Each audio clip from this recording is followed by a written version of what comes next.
Sister please do anything with waste pen please.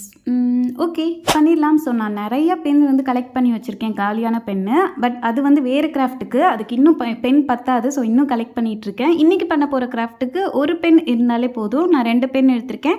First அதுக்கப்புறம் ஒரு எரேசரும் தேவைப்படும். ஸோ ஃபஸ்ட்டு வந்துட்டு ஒரு பெண்ணை வந்துட்டு இந்த மாதிரி கட் பண்ணிக்கிறேன். ஃபஸ்ட்டு லைட்டாக கட் பண்ணி உடச்சி விட்டேன். ஈஸியாக கட் பண்ணோம் அப்படின்னா இந்த மாதிரி கேண்டிலில் லைட்டாக நைஃபை காமிச்சு ஹீட்டில் கட் பண்ணோம்னா ஈஸியாக கட் ஆயிரும். நெக்ஸ்ட் இதுக்கு நான் பெயிண்ட் பண்ணிவிட்டு அதுக்கு மேலே கோல்டன் ஷேட் மாதிரி கொடுத்துட்டு ஓரமாக வச்சுக்கிறேன். நெக்ஸ்ட்டு எரேசர் எடுத்தேன் தெரியுமா, அதுக்கும் பெயிண்ட் பண்ணி இந்த மாதிரி வார்னிஷ் பண்ணி ஓரமாக வச்சுக்கிறேன். நெக்ஸ்ட்டு நம்ம பெயிண்ட் பண்ண பெண்ணை எடுத்து அந்த எரேசரில் அப்படியே லைட்டாக குத்தி விடணும். ஸ்ட்ராங்காக நிற்கணும், கிராஸாக குத்தி விடணும், நேராக இல்லாமல். ஸோ அதே மாதிரி இந்த பக்கமும் குத்தி விட்டுக்கிறேன். ஃபைனலாக எனக்கு தோணுச்சு 2 பென் தேவையில்ல, ஒன்றே போதும்னு. அதனால ஒன்று எடுத்துட்டேன். மேலே வந்து ஒரே ஒரு பீட்ஸ் மட்டும் வச்சுக்கிறேன். அவ்வளோதான், நமக்கு ரெடி ஆயிடுச்சு. கார்ட்போர்டில் இந்த மாதிரி ஃப்ளார் மாதிரி கட் பண்ணி வச்சுருக்கேன்.